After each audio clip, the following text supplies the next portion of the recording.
Monday, and here we are again. Welcome back. Get this thing fired off. Hope everybody had a good, smooth entry back into your week, if your work week starts today. Let's jump right in. All right, good evening, everyone. I'm Dr. Joaquin Acosta, your guide and ally in the ever-evolving world of healthcare. Welcome to tonight's episode of Know Your Pharmacist, where we're not just sharing information, we're igniting a transformation in health and wellness. Tonight, we delve into the intricate weave of cybersecurity in healthcare, unpacking the recent Black Cat ransomware attack that's shaken the foundation of our digital health infrastructure. As we dissect this, remember, we're not just here to understand, but to empower ourselves against such digital threats. In our Tech Talk, we pivot to proactive strategies post-data breach. It's about being vigilant, yes, but more importantly, about being smart and resilient in the face of digital adversity. We'll equip you with tools and insights to safeguard your precious digital identity. Then, in a lighter vein, our Enlightenment Hour takes us on a leap through time, exploring the intriguing Leap Day happening this Thursday. It's a day that defies the norm, and together we'll unravel its mysteries and celebrate its uniqueness. As we step into the Herbal Wellness Quarter, sponsored by the trailblazing High Horse Cannabis Company, I'm excited to introduce Farm True Memory Gummies. Not just a product, it's a beacon of hope and innovation in cognitive health, blending the best of nature with cutting-edge science. Just released today, formulated with you in mind. Our community spotlight shines bright on the baked chicken farm, a testament to ingenuity in cannabis cultivation. We're going to be talking about the weather alert for this evening. And finally, in our Men's Health Minute, brought to you by Botto Speedway Park, we explore how even small fitness boosts can significantly cut prostate cancer risks. So settle in, my friends. Tonight's about learning, growing, and above all, transforming together. Let's embark on this journey with open minds and hearts, ready to embrace the new frontiers of health and wellness. Welcome to Know Your Pharmacist. Jumping right in. Pharmacist Frontline segment brought to you by Farm True, talking about the ransomware attacks, which are still relevant about 4 days later. Creepy enough, affecting the pharmacy industry today. Not only our military pharmacy through TRICARE, but our commercial community pharmacies all the way into the independent sector. So, as we've been discussing the breach here on the U.S. pharmacy outage triggered by Black Cat ransomware at the United Health unit. So, unpacking that a little bit, hackers working for what's called the Black Cat ransomware gang. Internet pirates, right? Just watching, Pirates of the Caribbean, it makes me think of the Black Pearl. A lot more deadly, though, for sure. They're behind the outage at United Health's technology unit that snarled prescription deliveries for 6 days. Two people familiar with the matter told Reuters today. This problem began last week after hackers gained access to Change Healthcare's information technology systems and has led to disruptions at pharmacies across the United States. Change Healthcare and United Healthcare did not immediately respond to requests for comment. Black Cat, also known as ALF-V, did not immediately respond to when asked whether it was responsible. Alphabet's Google.o's cybersecurity unit Mandiant is handling the investigation into the breach. The two people said in a statement, Mandiant confirmed it's been engaged in support of incident response, but declined, to comment further. Obviously, you don't want to give the recipe for how you just gave away all your American data, right? Black Cat, one of the most notorious of the internet's many ransomware games, groups of cyber criminals who encrypt data, hold it hostage with the aim of securing massive payouts. Previously struck major business deals, including MGM Resorts and Caesars Entertainment. In December, Black Cat was just the subject of a takedown by U.S.-led international law enforcement, which seized several websites used by the group, as well as hundreds of digital keys used to decrypt victims' data. The hackers had threatened to retaliate by extorting critical infrastructures, providers, and hospitals. CISA, the U.S. Cyber Watchdog Agency, and the FBI did not immediately respond to emails seeking comment. One expert said the news suggested that digital interruptions, while important, could not be counted on to knock out ransomware groups for good. It's inevitable that if you have a group that's making millions of bucks, they're going to attempt to make a comeback, said Brett Callow, a threat analyst from cybersecurity firm Emsilot. The allegation that Black Cat was behind the hack at Change Healthcare also raised questions about a parent company, United Health's previous claim that it had been targeted by a suspected nation-state-associated cybersecurity threat actor. I'm not aware of any links between ALF-V and the nation-state, Callow said, and as far as I'm aware, they are financially motivated cyber criminals and nothing more. Reuters has not been able to gauge the full extent of the disruption. A number of pharmacy chains, including CVS Health and Walgreens, have said the outage had knock-on effects on their businesses. The American Pharmacist Association said on Friday, many pharmacies across the nation could not transmit insurance claims for their patients following the hack. Said pharmacies were reporting significant backlogs of scripts, which they were unable to process, still coming into today. So, it's very important news here on the pharmacy front. Cybersecurity. Easily one of the most important parts of managing healthcare data that we need to be very, very cognizant of at all times. And maybe we're a little exposed here in the early 2024, hack here by the Black Cat hacker group, right? Might as well be, the Black Pearl and all their pirates coming after everybody's data. But that leads into the next portion of this, right? Important things to consider. Granted, going through a little checklist of 7 things to do right away if you're a victim of a data breach. As realistic as you want to try to cover all of these data breach situations, we also understand that, it's not always going to happen in every situation. But I would say I don't think most of us are prepared or even really thinking about what happens, if you were the victim of a data breach, and how to even know if you were, right? Maybe you have one of those, accounts with like McAfee Security or one of those credit monitoring reports and something like that. And that might be about the max you have, right? But what else could you possibly be, doing to help protect yourself? Well, according to this article, in today's digital age, data breaches have become all too common and leave unsuspecting customers vulnerable to a host of identity theft issues. From Capital One to Facebook to Quest Diagnostics, now to United Health, no industry seems to be safe from determined hackers. Last year alone, this was 2019, 15 billion records were exposed in reported data breaches, according to riskbasedsecurity.com, a Richmond, Virginia-based cybersecurity risk management firm. If you've been notified by your credit card company or retailer you often visit, or another trusted source that your sensitive information has been compromised, you need to act fast. Taking action within the first 48 hours is the difference between stopping identity thieves dead in their tracks or having them wreak havoc on your financial life for months to come, suggests Carrie Kirksey, president of Griffin Force, a Naples, Florida-based company that helps identify fraud victims recover. We've come through the archive of tried and true advice, spoken industry experts, and reviewed the FTC's consumer tips to find out what steps you should do immediately after finding out if you're a data breach victim. Well, first thing on the list makes sense, but find out what information was compromised, right? Discovering your sensitive personal information has been compromised can be scary. Even still, it's not an excuse to let the panic stop you from taking the appropriate measures before it's too late. First, you'll want to find out what information was compromised, says Andrew Sage, co-owner of the personal finance blog moneycrashers.com. This step is vital because depending on the type of information that was exposed, you may need to address it more urgency. For example, in the 2019, the Capital One data breach included social security numbers, credit card, and bank account numbers, and identity thief using your social security number to open up new lines of credit can be detrimental for your credit history for months afterwards. In this scenario, you want to immediately notify the major credit bureaus, your credit card provider, and your bank. But a data breach that exposes only phone numbers and email addresses isn't nearly as severe and wouldn't warrant an immediate response. If you're unsure about the appropriate course of action, go to the FTC's identitytheft.gov/data breach website for recommendations on how to proceed if there was any, situation that actually came up. And I'm going to go ahead and post that here in the chat notes just to be a resourceful human being here.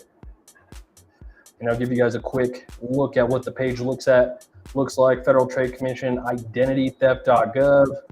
What information was lost or exposed. You can basically, jump down the list on what they, suggest you do, which is a pretty decent resource, right? Granted, the frustrating, the panic, all of those things that happen when all of a sudden you have to buckle in and figure it out, right? So, next thing on the list seems a little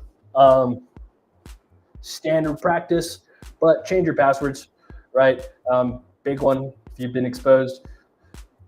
Huge thing there. If you use a sort of password manager, great idea, but be careful with how you use it, where you store your secret keys for it, so on and so forth.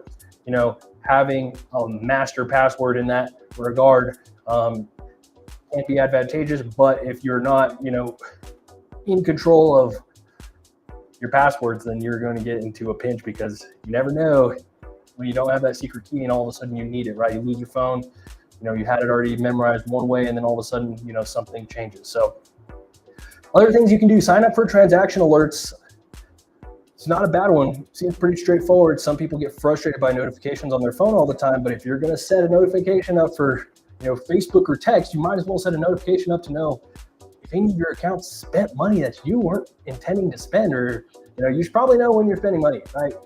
At the end of the day, because it's very easy nowadays to have all these accounts open, God knows where, not knowing what your inflow and outflow of doubloons is looking like, gives perfect opportunity for somebody else to, do as they wish in the worst case scenario, right? We're not fear mongering. We're just trying to be prepared. Other things you can do: initiate a fraud alert with one of the major credit bureaus and request a fraud alert on your credit report. Each credit bureau is required to notify the other bureaus about the report. So, all you have to do is one, right? Equifax, right? Freeze your credit. You can also do that. A freeze, potential creditors aren't even able to access your history, but it's a freeze, and you have to contact all 3 credit bureaus, either on the phone or online. Give your social security number, phone, birthday, all the good stuff. Boom, boom, boom. Verify your identity, freeze things, get your stuff figured out, and go from there. Other things, of course, monitoring the credit report. You've got apps, so many different things nowadays that can be notifying you of changes. Your bank probably, if anything, is probably on top of this at this point. But are you paying attention, right? Very, very important. Last thing, beware of phishing scams. Do you guys know what phishing scams, right? And no, it's not fishing in the lake, right? It's, getting you to click into links that all of a sudden, crooks can sit there and get access to your personal information by getting you to basically pressure on the spot, click a link, make a payment, whatever it may be. You see all those, I don't know, maybe it's just me.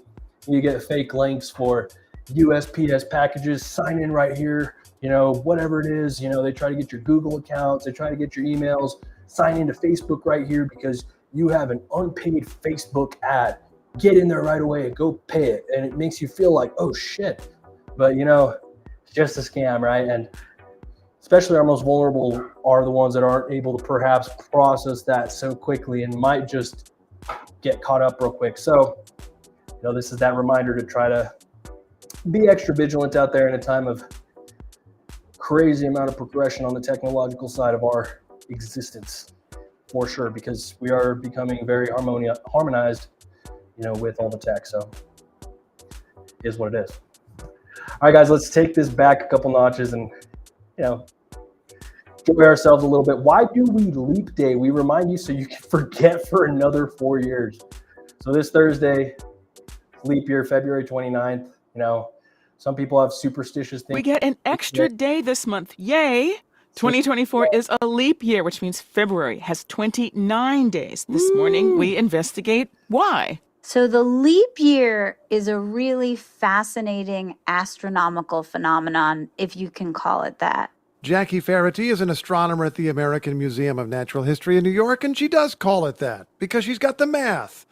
Most years last 365 days, but it takes the Earth just a little longer to go around the sun. 365 days, 6 hours, and 9 minutes. And that 0.242190 days extra to go around the sun is the entire reason why we have a leap year. It's an extra quarter of a day, so we add a day every 4 years, without which the calendar would gradually get out of sync with the planet. Nothing physically happens. Like, you're still going to have winter when winter happens and summer when summer happens, but the month that you call it is going to be different. If we went many years without leap days, summer would arrive in November.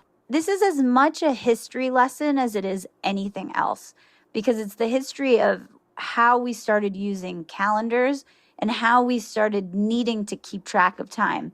Because from an astronomical point of view, nothing is happening. So the leap year is a correction on an imperfect calendar, frankly. Alexander Boxer wrote the book, A Scheme of Heaven. Our calendar, the one that we use every day, is this amazing product of multiple civilizations each building on the other over thousands of years and sharing in this great undertaking of trying to understand time, which is on the one hand both aspirational but also a very human compromise. We have in-depth coverage of that compromise all week. We only get this chance every 4 years, so tomorrow we report on birthday celebrations that come February 29th. Birthdays that keep you young. So anyways, pretty weird superstitions that happen on leap And year. now more from NPR. It happens all over the world. You can change it in, many different interpretations. In some certain Greek and Italian traditions, marrying on a leap day is actually considered unlucky, said to lead to divorce. In Scotland, people believe that being born on a leap day is a bad omen, signifying a full life full of suffering. In farmers' terms, leap years are bad for farmers in general. It's said to be a doomed year for farmers. So this is just, not trying to doom anything on anybody. I'm just listing superstitions about leap year. Other things, couples get divorced in leap years. Couples that get married in a leap year are more likely to get a divorce.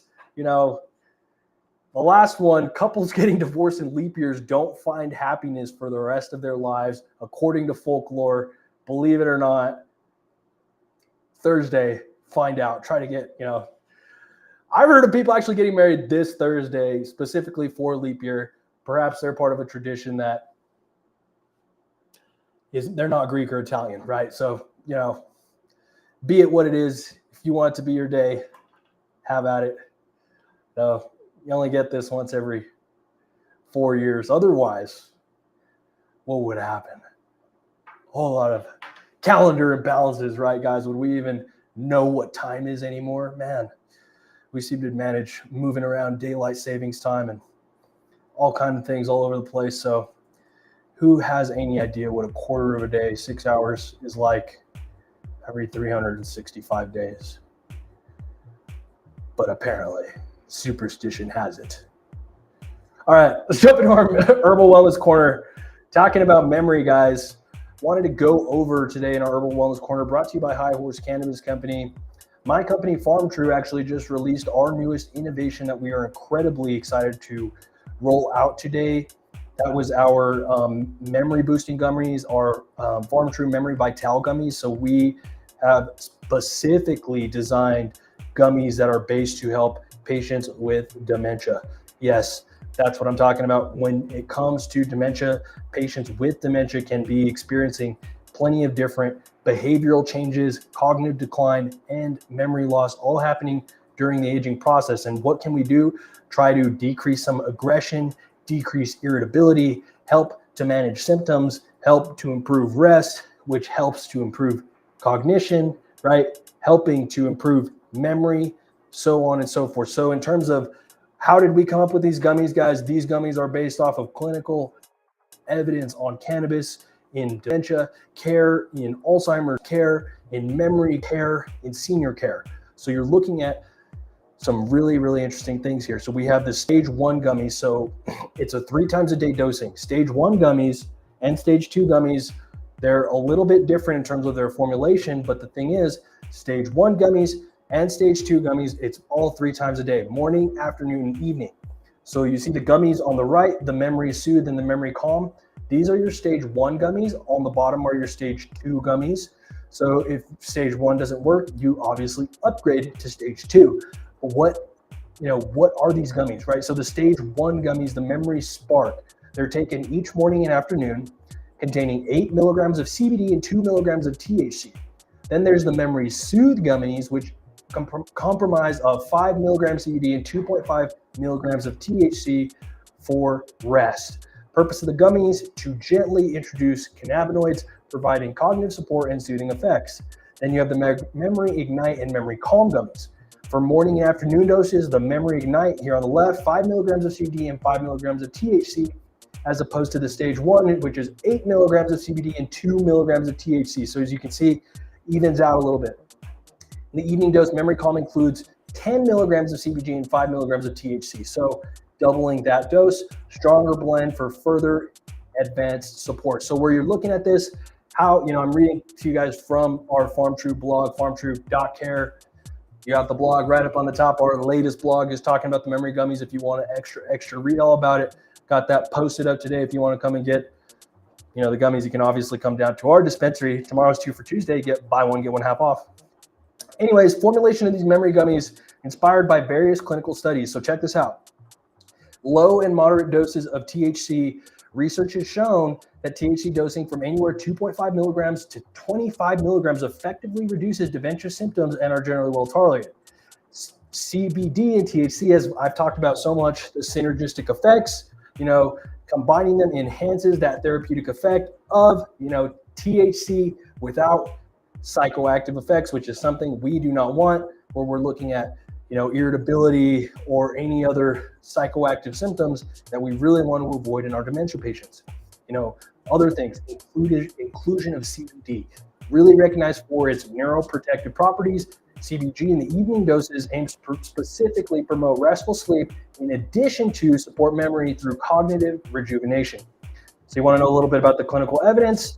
We've got improved behavioral symptoms. Cannabis significantly reduces agitation, aggression, and wandering behaviors in dementia patients.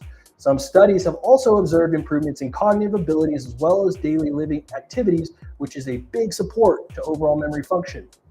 Cannabis treatments demonstrate a high safety profile, minimal adverse effects, even in older populations on multiple medications. We talked about our older populations on multiple medications. You're on medications to sleep. You're on medications for pain. You're on medications to go to the bathroom better. All these medications are affecting your cognition, right? We're looking at the cumulative use of all this stuff.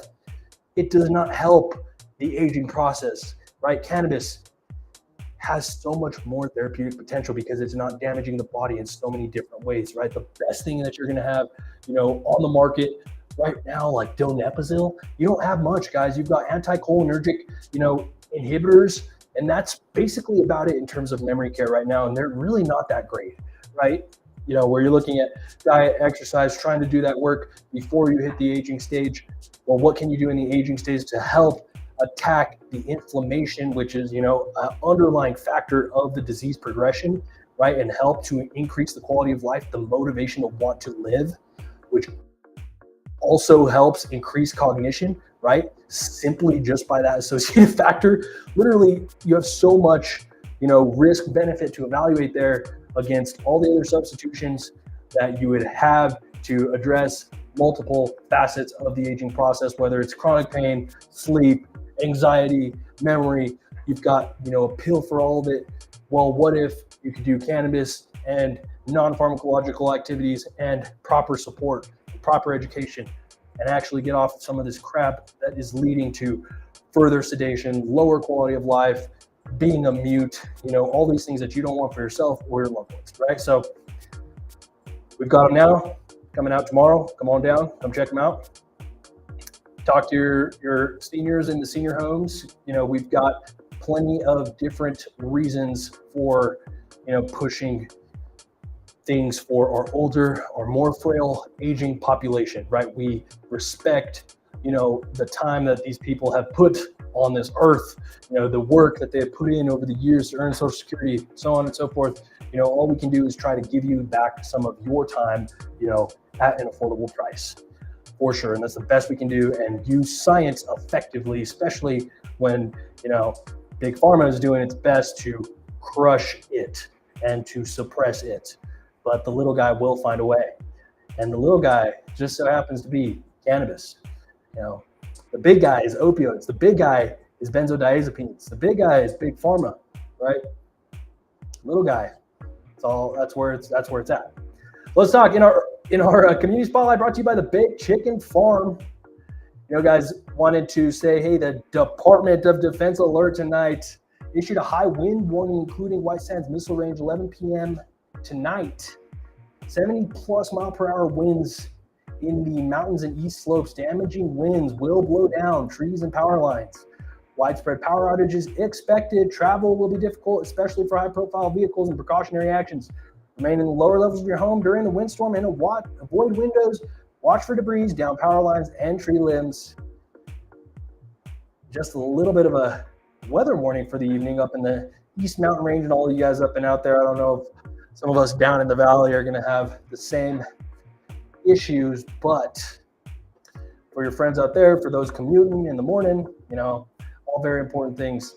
Plenty of our people in our community that work out there, White Sands Missile Range, live up on the hill or past and beyond it. We want all our people safe and good. Last thing on our Men's Health Minute, guys, wanted to go over small boost in fitness cuts men's prostate cancer risk. So check this out, guys. Even a small increases in men's cardio fitness can significantly reduce risk of developing prostate cancer. An annual increase in aerobic fitness of 3% or more is linked to a 35% lower risk of prostate cancer, according to a report published January 30th in the British Journal of Sports Medicine.